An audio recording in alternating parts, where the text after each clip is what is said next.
So if you haven't ever removed the cover of the indoor unit on a mini split, this is how you do it specifically for the air spool unit and probably in general for other mini splits as well.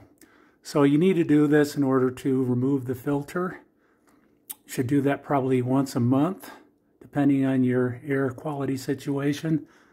And just rinse out the filter, and it's a reusable filter, and so that saves money. But you need to do that, or that's going to affect your heat exchange or your cooling exchange, and it may screw up the condensate water flow in the unit or out of the unit as well. So there's notches right here on either side, so you just lift this up,